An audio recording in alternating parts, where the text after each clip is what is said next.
Are you creating content that gets people to know you and trust you? You do that through your stories. And are you educating them? Are you bringing them value to create that credibility? You got to have both. If you can create both, you are going to create activity, opportunities with your content. So let me ask you this then, because I think the thing that's interesting is if you kind of look at, like I think insurance and some other industries, they haven't been quick to innovate. But I think the reason you've been successful is you've been very quick to innovate. So I'm curious for you how you've approached it, right? Because I feel like there are industries that move slow. I'm curious how you've approached it differently and how that's helped you to win. Yeah, great question. I know not a lot of people aren't a fan with what I'm about to say. One of the challenges in the insurance industry is we have a difficult time looking at the future because we're very proud of the past. And I think the training in our industry is outdated. And I know I was trained. I'll give you a real quick example. Well, I sold life insurance in my 20s, so that's where the viewpoint. That's where the viewpoint from that question comes from. I was speaking at a conference back in October, and I remember I looked to my left and I asked a gentleman sitting over by the wall, had to be in his early 70s, how he got trained when he got in the business.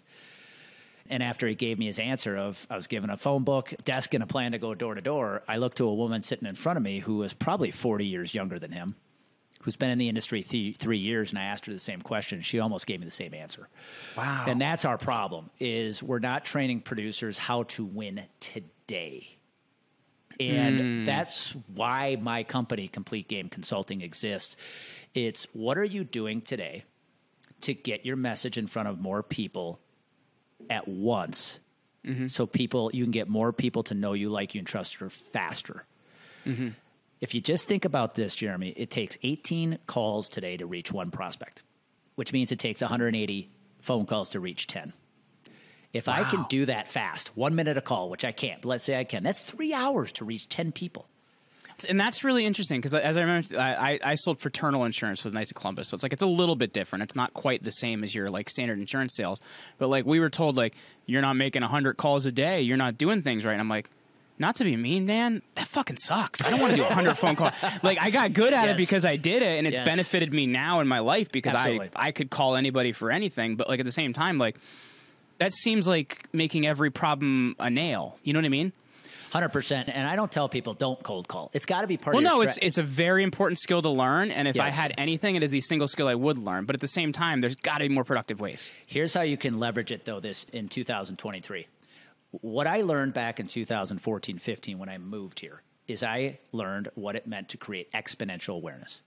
What can I do to get one message in front of a lot of people at one time? That's when I started using LinkedIn. I started public speaking. I started using email campaigns and webinars. It was just a way to get one message in front of a lot of people at once. At that time, I had a lot of peers saying, dude, what are you doing? We don't do this in this industry. But it worked. It got a lot of people to know me quickly, which brought a lot of the right prospects to me, which allowed me to go into a market where nobody knew who I was and grow a really nice book of business. And what I realized, didn't know it back then, but I know today it's a game of who knows you, not who you know. 100%. And where that helps cold calling is if you build name recognition and now you pick up the phone, they're going to know who you are. To me, that's 100%. A lot more fun than calling people who have no clue who you are.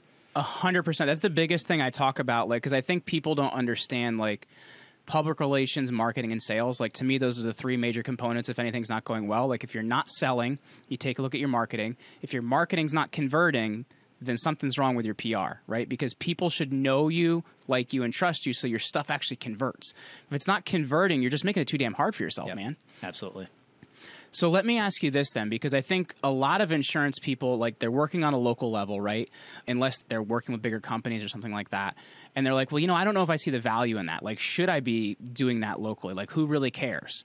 I guess what would you tell somebody that has that viewpoint about it? I was taught 22 years ago that the number one thing I should do as I got in the industry was grow gray hair, dye my hair gray so I look more trustworthy, and get a membership at a country club even though I can't afford it, and go eat lunch at the places the CEOs eat. Well, we don't do that as often as we used to anymore. And I'm holding my phone right now. This is today's country club. Yes. Where are people hanging out? They're hanging out on social media. Yes. And I'm not saying that's the only thing to do, but if you're in the B2B business to business, you need to be using a platform like LinkedIn to grow your business because that is where your prospects are hanging out. And I think in our industry, it's that pride of the past. People are bringing their personal bias to a platform like social media. I don't like social media. Yeah, there's a lot of toxicity in it. Yeah. But I got to be there to grow my business. So I guess like looking at that then, you know, like what things in terms of what you're creating then should you be concentrating most? Like what creates the most trust and what actually moves the most business forward? The number one, so we teach a strategy on LinkedIn. We call our LinkedIn Diamond. And it helped us grow tremendously last year. We grew, not to brag, 75%, but it's because it was off the back of our LinkedIn strategy. Sure. One of the top things I can tell anybody looking to create content for social media is it must do two things: create likability and credibility. Mm-hmm. You can't have one without the other. Here's why. If I just create likability, so my content's all these personal stories to get to know me, your prospects will love you. They'll take meetings with you. They're never going to take you seriously enough to hire you. That's really, really, really important, because I think there's some people that, and I think this is on LinkedIn especially, they can get into like really creating all this social content, but then they're like, how do I make money and how do I monetize it? And it's like, if you're asking that question, you're doing something wrong. And this is the response I get almost every time, Jeremy. But Andy, when I create like the educational stuff, it gets low engagement. All my personal stories get awesome engagement. I said, exactly, that's going to happen. Mm-hmm. But it's your educational content that creates the credibility. But you can't just have credibility alone, because if you just create credibility, I know you're smart, but I don't know if I like you. I don't know who you are. Yeah. So I'm not going to hire you either. And that's why you have to have both. So when we teach people how to create content on platforms like LinkedIn and others, are you creating content that gets people to know you and trust you? You do that through your stories. Mm-hmm. And are you educating them? Are you bringing them value to create that credibility? You got to have both. If you can create both, you are going to create activity, opportunities with your content.